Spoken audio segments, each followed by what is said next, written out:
Centuries. Father, as our Advent pilgrimage draws to a close, we relight the candles of hope, peace, and joy, and light the candle of love. Grant us the courage to share your love for life and creation, love for sinners and saints, love for the poor and the little ones. We thank you for the hope your Son gives us, for the peace he bestows, and for the joy your Spirit pours into our hearts, and for our love that redeems us and shows us the way. Let's now call to mind our sins and once again ask the Lord for pardon and strength. Altogether, I confess to Almighty God and to you, my brothers and sisters, that I have greatly sinned in my thoughts and in my words, in what I have done and in what I have failed to do, through my fault, through my most grievous fault. Therefore I ask Blessed Mary, ever Virgin, all the angels and saints, and you, my brothers and sisters, to pray for me to the Lord our God. May Almighty God have mercy on us, forgive us our sins, and bring us to everlasting life. Amen. Lord, have mercy. Lord, have mercy. Christ, have mercy. Christ, have mercy. Lord, have mercy. Lord, have mercy. Let us pray.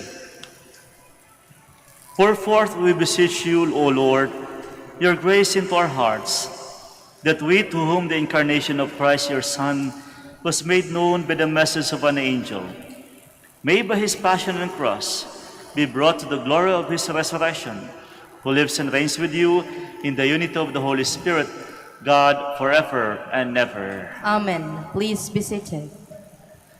It was part of God's plan of salvation that the Messiah be a descendant of King David. Such a plan will be carried out even if some people, like the proud King Ahaz, refuse to cooperate with it. Such is the message coming to us through the famous Emmanuel prophecy we are about to hear. A reading from the book of the prophet Isaiah.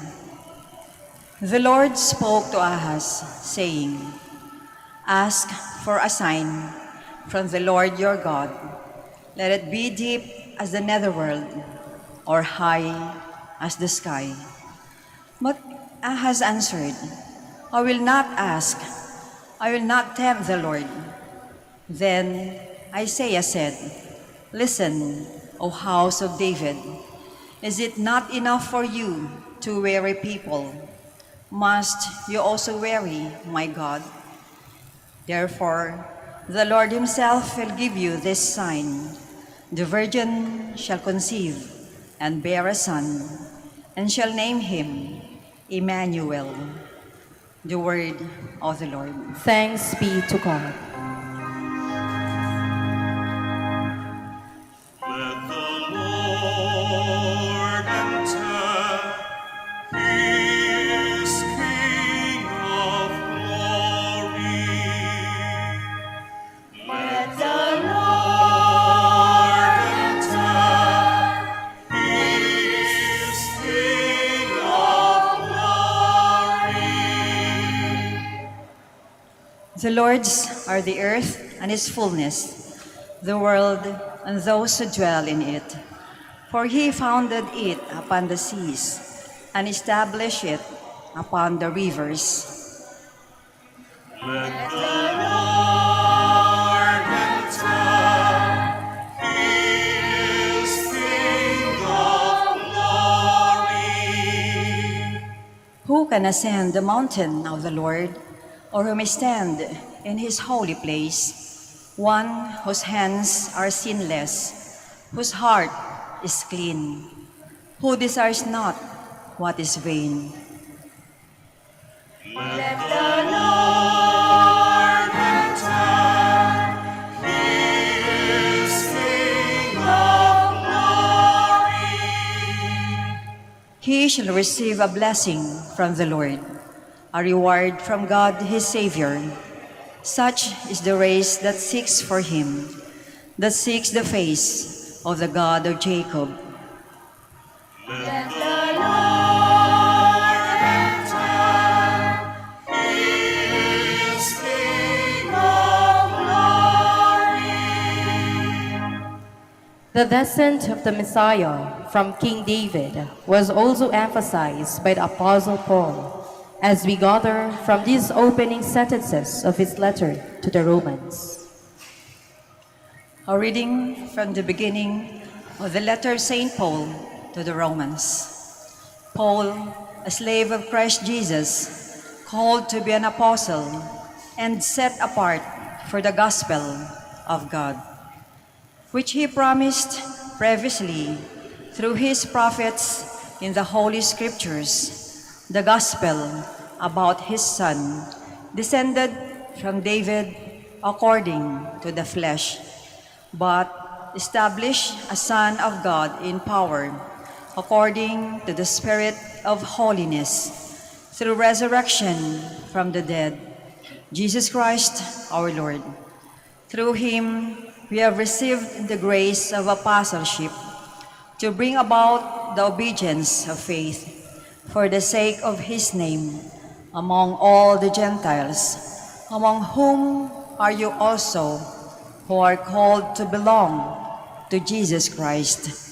To all the beloved of God in Rome, called to be holy, grace to you and peace from God our Father and the Lord Jesus Christ.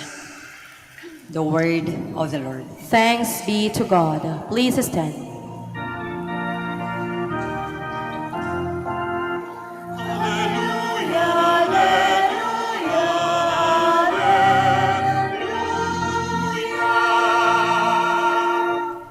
The Virgin shall conceive and bear a son, and they shall name him Emmanuel.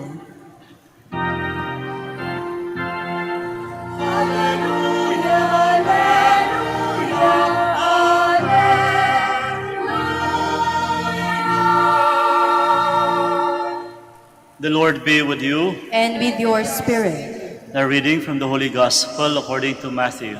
Glory to you, O Lord. This is how the birth of Jesus Christ came about. When his mother Mary was betrothed to Joseph, but before they lived together, she was found with child through the Holy Spirit. Joseph, her husband, since he was a righteous man, yet unwilling to expose her to shame, decided to leave her quietly. Such was his intention when, behold, the angel of the Lord appeared to him in a dream and said, Joseph, son of David, do not be afraid to take Mary, your wife, into your home. For it is through the Holy Spirit that this child has been conceived in her. She will bear a son, and you are to name him Jesus, because he will save his people from their sins. All this took place to fulfill what the Lord had said through the prophet. Behold, the virgin shall conceive and bear a son, and they shall name him Emmanuel, which means God is with us. When Joseph awoke, he did as the angel of the Lord commanded him, and took his wife into his home. My dear friends, the Gospel of the Lord. Praise to you, Lord Jesus Christ. Please be seated.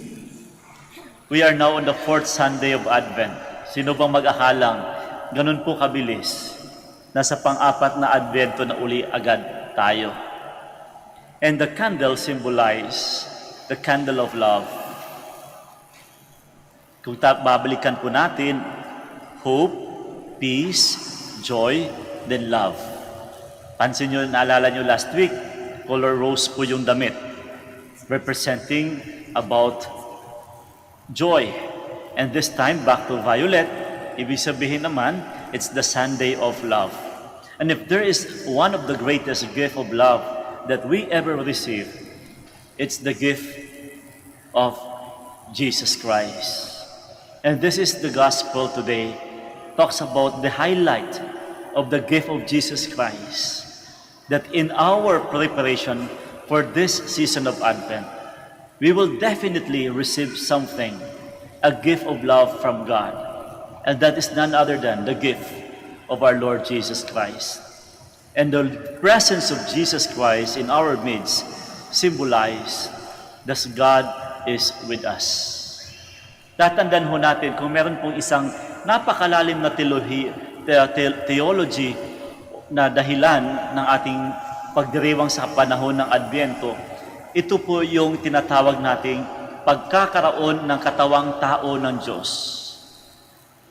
Noong panahon ng mga propeta na mababasa natin sa unang pagbasa, ang Diyos ay nasa langit lamang, hindi nakikita. But then there is that promise that God will be with humanity. And indeed, this is the very important aspect in our celebration of Christmas season. Ang pagkakaroon ng katawang tao ng ating Diyos sa pamamagitan ng ating Panginoong Jesus.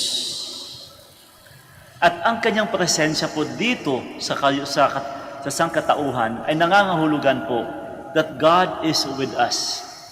And indeed, literally, God is with us. And this is the main point in today's gospel on this last week, final week of our Advent. Isang magandang paalala sa ating lahat na ang Diyos ay kasama natin. Take note, why do we need God in our journey? Precisely because God He fully knew that our journey here on earth will not be easy. It will be very difficult, very challenging. And we need the presence of God to be with us through Jesus Christ. As you listen to the narration from the Gospel of Matthew pertaining to the birth of Jesus Christ, anong pinakita dito? Pinakita po that it was indeed a very challenging life that Mary had nung siya'y naging o yung pagdadalang tao niya sa ating Panginoong Jesus. It wasn't easy for him. From the start itself, nalaman ni San Jose na nagdadalang tao si Maria na wala pang nangyari sa kanila. Nais niyang iwanan ito. Doon pa lang, it wasn't easy at all. But then, God is with us. And as we go through the story, mas naging mahirap po yung kanyang buhay. You can just imagine on the day of the birth, doon mismo makikita natin sa sabsaban, the image of sabsaban, the image of that. Anak ng Diyos, pinagpala ng lahat, ika nga, and yet, it was not easy. It was a very challenging life for Mary. And yet, God will be with us. And this is the main point, that our journey here on earth also would be very challenging. It won't be easy. Just please believe, cling to this faith that God is with us. May kasama tayo, andyan ang Diyos. Kaya saan nyo na narito ngayon, sumarahil sa mga nakikinig, naisip natin yung mga pagsubok sa buhay. Alalahanin po natin yung kwento ng ating mahal na inang si Maria. Mas matinding pagsubok po ang kanyang pinagdaanan. And yet, she is so firm to believe that God is with us. Sa mga nahihirapan ngayon, sa mga bitbit ng mga sama ng loob, problema, pagsubok, at kung ano-ano pang mga pagsubok na bitbit, dala-dala, na inaatupag na hindi natatapos. Just remember the story of Mary, that despite the difficulties, God is truly with us. When Jesus went up into heaven, ano ang kanyang pinangako? I will still continue to be with you. And so He sent the third persona, the Holy Spirit. And so at this time, in our time, the presence of God being with us is through the presence of the Holy Spirit. Kaya I just hope this is one of the emphasis of Pope Francis, yung pananampalataya natin sa banal na Espiritu. And this is exactly what happened to the life of Joseph. If there is something that truly sustained Saint Joseph, it's none other than the Holy Spirit. Yung pananampalataya niya sa banal na Espiritu Santo. Kita nyo naman, paano nagdadalang tao ang ating mahal na inang si Maria? Dahil sa banal ng Espiritu Santo. Paano nabago ang desisyon ni San Jose? Dahil sa banal na Espiritu Santo. Paano nananatiling siya'y sumama at sinamahan ang ating mahal na inang si Maria dahil sa banal na Espiritu Santo?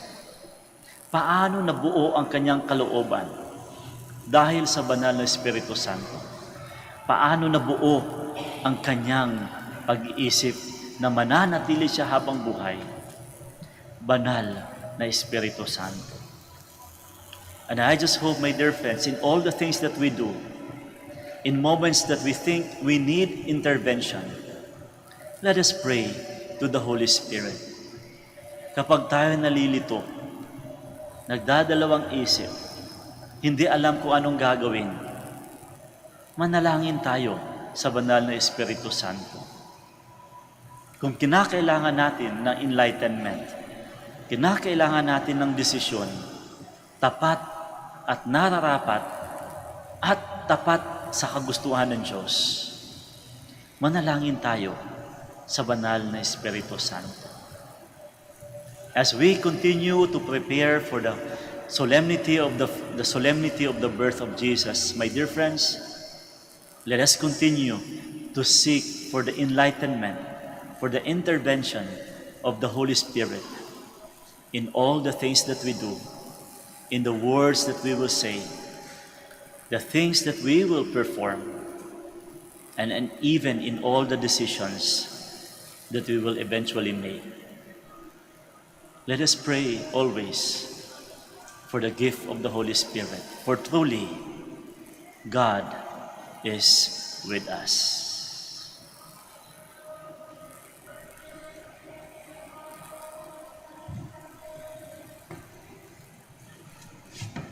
We all stand to profess our faith.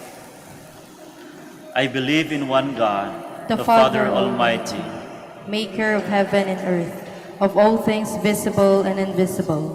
I believe in one Lord Jesus Christ, the only begotten Son of God, born of the Father before all ages, God from God, light from light, true God from true God, begotten not made, consubstantial with the Father. Through him all things were made. For us men and for our salvation, he came down from heaven, and by the Holy Spirit was incarnate of the Virgin Mary and became man. For our sake he was crucified under Pontius Pilate. He suffered death and was buried, and rose again on the third day in accordance with the Scriptures. He ascended into heaven, and is seated at the right hand of the Father. He will come again in glory to judge the living and the dead, and his kingdom will have no end. I believe in the Holy Spirit, the Lord, the giver of life, who proceeds from the Father and the Son, who with the Father and the Son is adored and glorified, who has spoken through the prophets. I believe in one holy, Catholic, and Apostolic Church. I confess one baptism for the forgiveness of sins, and I look forward to the resurrection of the dead and the life of the world to come. Amen. The Lord constantly invites us to be His partners in the implementation of His plan. Aware of our weaknesses, let us plead for His help as we say, Lord, graciously hear us. Lord, graciously hear us. That the Church may fully trust in God, especially in times of trial, and be constantly faithful to Him. Let us pray. Lord, graciously hear us. That all those in a position of authority in the Church may always offer a shining example of cooperation with the Lord in carrying out His plan. Let us pray. Lord, graciously hear us. That the policymakers of our society may always plan activities that are fully in accordance with God's law. Let us pray. Lord, graciously hear us. That our youth may plan their future after discerning God's will through prayer and with the guidance of wise persons. Let us pray. Lord, graciously hear us. That all of us who are participating in the Simbang Gabi may be faithful to our commitment to cooperate in the fulfillment of God's plan. Let us pray. Lord, graciously hear us. Let us pray in silence for our personal intentions.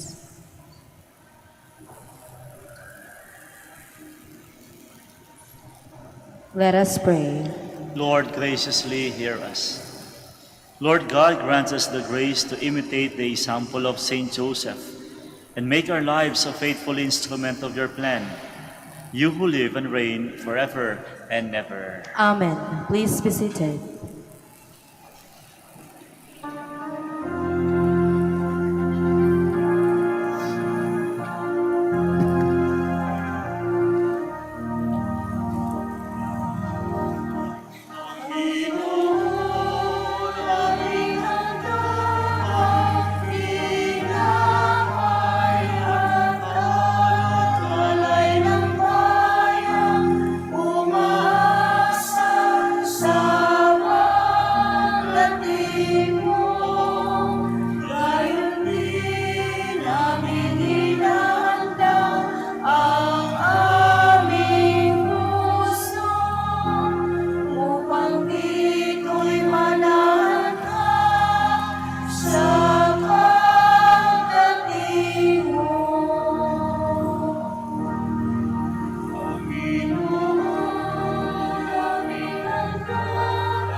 Please stand. Pray, my dear friends, that my sacrifice and yours may be acceptable to God, Almighty Father. May the Lord accept the sacrifice at your hands for the praise and glory of his name, for our good and the good of all his holy church. May the Holy Spirit, O Lord, sanctify these gifts laid upon your altar, just as he filled with his power the womb of the Blessed Virgin Mary. Through Christ our Lord. Amen. The Lord be with you. And with your spirit, Lift up your hearts. we lift them up to the Lord. Let's give thanks to the Lord our God. It is right and just. It is truly right and just, our duty and our salvation, always and everywhere to give you thanks, Almighty God. For all the oracles of the prophets foretold him, the Virgin Mother longed for him, with love beyond all telling. John the Baptist sang of his coming, and proclaimed his presence when he came. It is by his gift that already we rejoice at the mystery of his nativity, so that he may find us watchful in prayer and exultant in his praise. And so with angels and archangels, we sing the hymn of your glory, as without end we acclaim.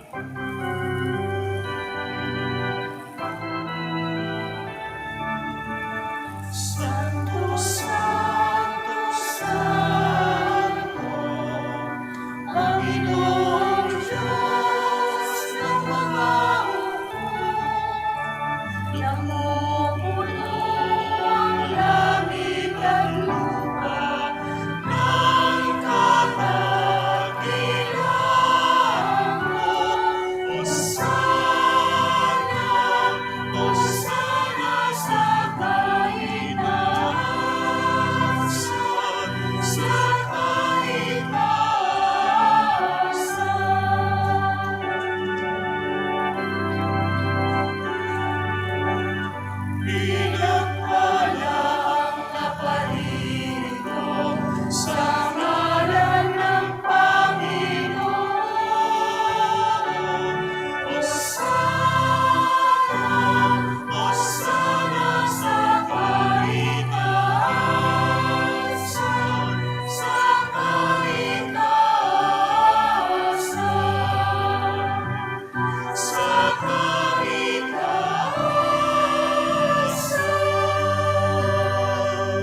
Please kneel. You are indeed holy, O Lord, the fount of all holiness. Make holy, therefore, these gifts, we pray, by sending down your Spirit upon them like the dewfall, so that they may become for us the body and blood of our Lord Jesus Christ. At the time he was betrayed and entered willingly into his passion, he took bread and giving thanks, broke it, and gave it to his disciples, saying, "Take this, all of you, and eat of it, for this is my body, which will be given up for you."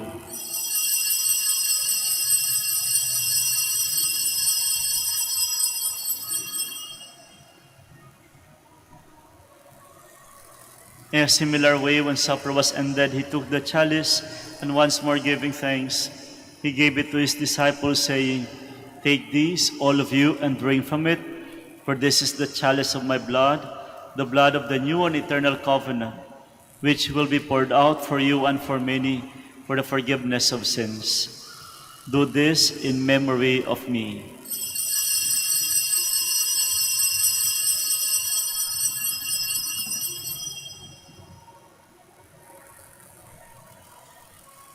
The mystery of faith.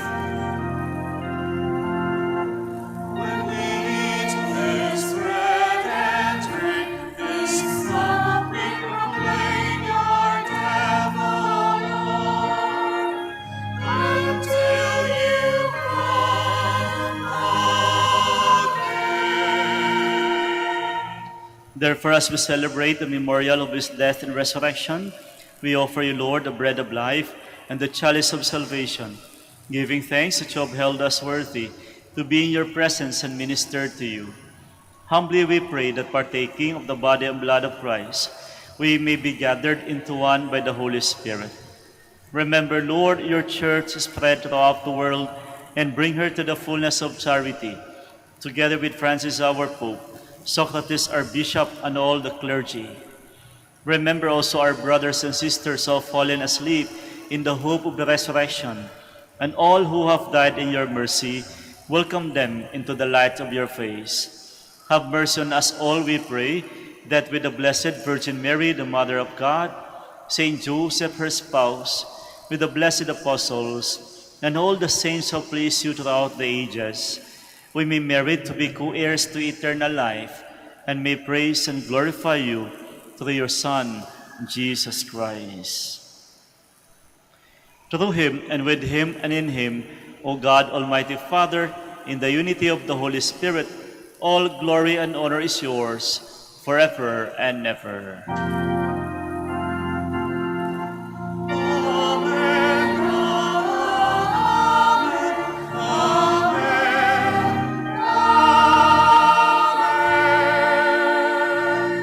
Please stand.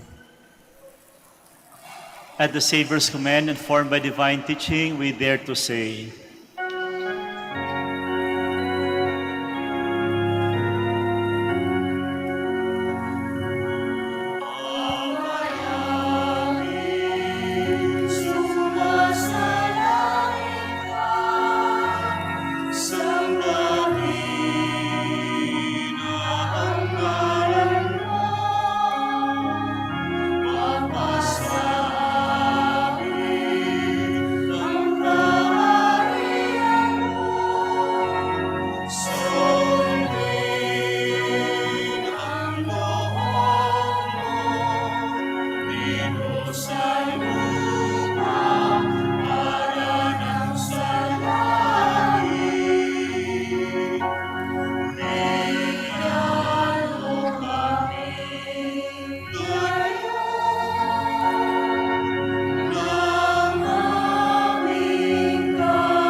Deliver us, Lord, we pray, from every evil.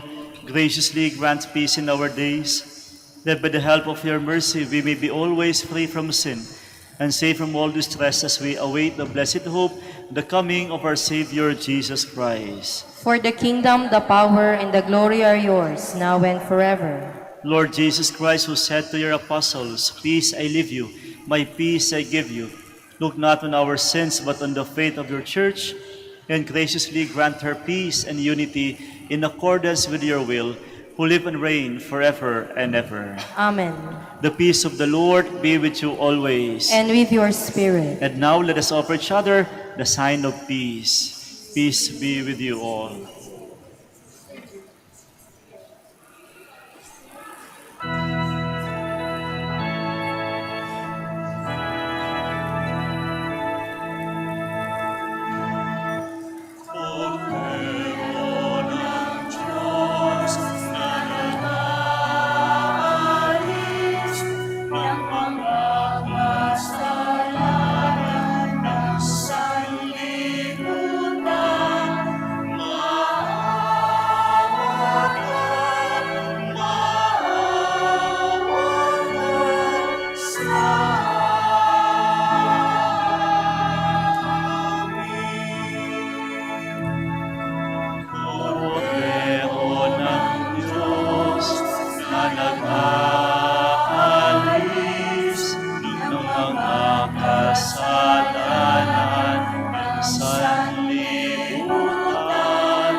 Please kneel.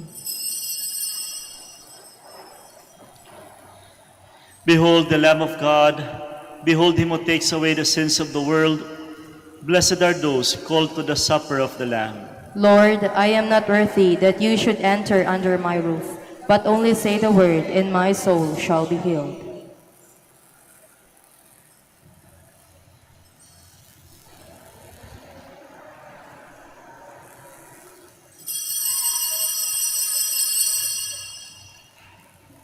Paalala po sa lahat, sa inyong pagtanggap ng komunyon, bago humarap sa magbibigay ng komunyon, pakibaba na po ang face mask. Kapag sinabi po sa inyo, Body of Christ, tanggapin ng inyong dalawang kamay ang hostya at sumagot ng Amen. At isubo na agad ang hostya. Huwag po ninyong isubo habang naglalakad at lalong huwag dalhin sa upuan ang hostya upang maiwasan po ang pagkahulog nito. Maraming salamat po.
Please stand. Let us pray. Having received this pledge of eternal redemption, we pray, Almighty God, that as the feast day of our salvation draws ever nearer, so we may press forward all the more eagerly to the worthy celebration of the mystery of your Son's nativity, who lives and reigns forever and ever. Amen. The Lord be with you, And with your spirit. and may Almighty God bless you all, the Father, the Son, and the Holy Spirit. Amen. Our Mass is ended. We go in peace. Thanks be to God. Prayer for the blessing of the sick. God, our Almighty Father, by your blessing, you give us strength and support in our frailty. Turn with kindness toward our sick brothers and sisters. Free them from all illness and restore them to good health through the intercession of Our Lady of the Rosary of Manaoag, so that in the sure knowledge of your goodness, they will gratefully bless your holy name. We ask this through Christ our Lord. Amen. In memory of the mysteries of the life, death, and resurrection of our Lord Jesus Christ, and to the honor and glory of the Blessed Mary, Our Lady of the Rosary of Manaoag, may these rosaries, images, and candles be blessed and made holy. In the name of the Father, and of the Son, and of the Holy Spirit. Amen. Amen.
Ano yung bagat?